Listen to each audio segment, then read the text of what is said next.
Antes de la tormenta, la monarquía inglesa en la víspera de la Revolución. En los siglos previos al siglo XVII, Inglaterra era un reino donde la monarquía se erguía como la institución suprema. El rey, elegido por Dios, dominaba el panorama político y social. Su autoridad, conocida como la prerrogativa real, abarcaba una amplia gama de poderes, desde declarar la guerra y hacer tratados hasta impartir justicia y otorgar perdones. Este poder, sin embargo, no era absoluto. Existía en un delicado equilibrio con el Parlamento, un cuerpo compuesto por nobles y representantes del pueblo. El papel del Parlamento era asesorar al monarca y otorgarle fondos, principalmente a través de impuestos. Este sistema, aunque aparentemente sencillo, a menudo estaba cargado de tensión.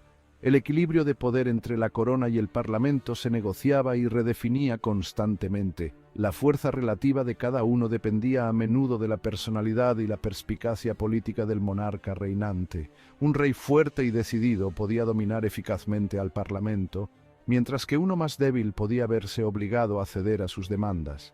El siglo XVII amaneció con Inglaterra al borde de un período tumultuoso. La autoridad aparentemente inmutable de la monarquía estaba a punto de ser desafiada de maneras que cambiarían para siempre el curso de la historia inglesa. El escenario estaba listo para un choque entre la corona y el Parlamento, una lucha que determinaría la naturaleza misma del gobierno inglés.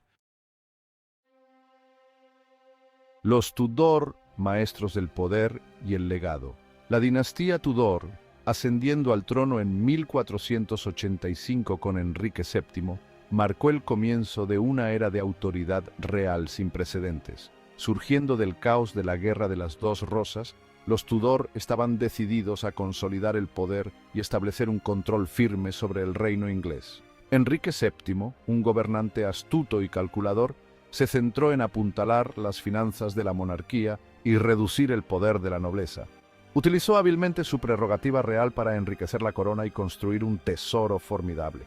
Su hijo, Enrique VIII, heredó una monarquía fuerte y expandió aún más su alcance. La ruptura de Enrique VIII con la Iglesia Católica Romana y el establecimiento de la Iglesia de Inglaterra fue un momento crucial en la historia inglesa. No solo solidificó su control sobre la Iglesia, sino que también mejoró significativamente el poder y la riqueza de la corona. El reinado de Enrique VIII vio la disolución de los monasterios, lo que transfirió vastas tierras y riquezas de la Iglesia a la corona. Isabel I, la última de los Tudor, heredó un reino transformado por su padre y su abuelo. Demostró ser una gobernante hábil y pragmática, navegando por complejos paisajes religiosos y políticos con notable destreza. El reinado de Isabel I se considera a menudo la Edad de Oro de Inglaterra, marcada por una relativa paz, prosperidad económica y un florecimiento de las artes y la cultura.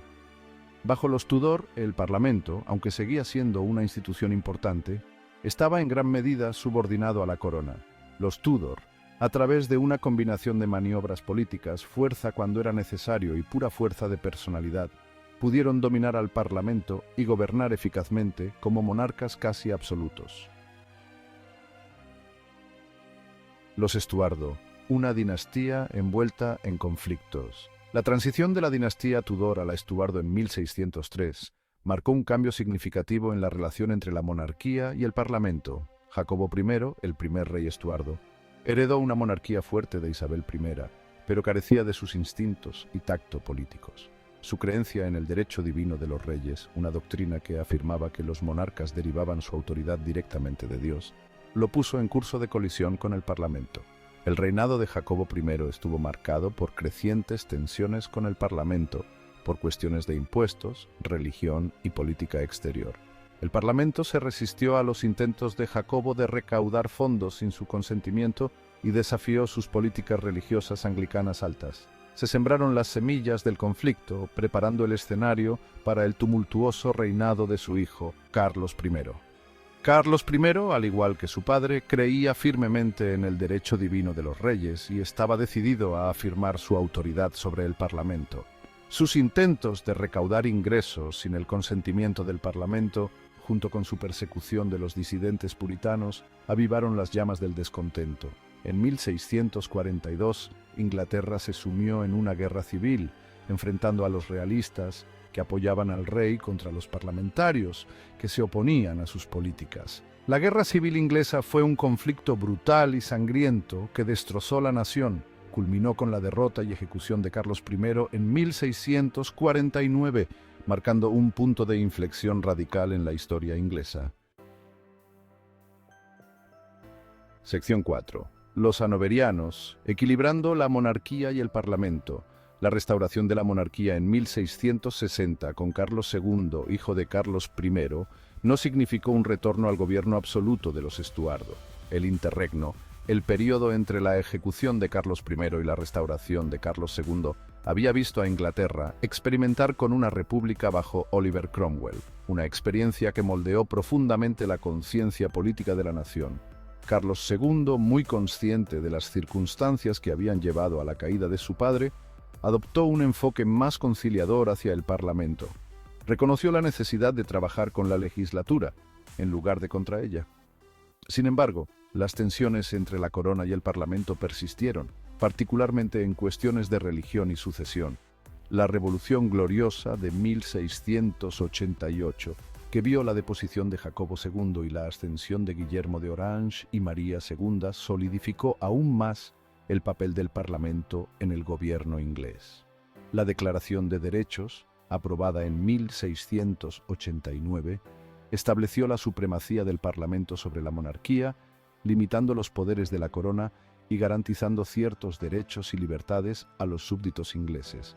La dinastía hanoveriana, que llegó al trono en 1714 con Jorge I, heredó una monarquía cuyos poderes se habían visto significativamente reducidos.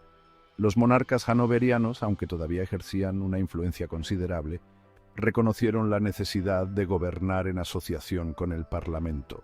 Por lo tanto, la evolución de la Britania monárquica durante la época moderna refleja una transición clave hacia un equilibrio de poder entre la corona y el Parlamento.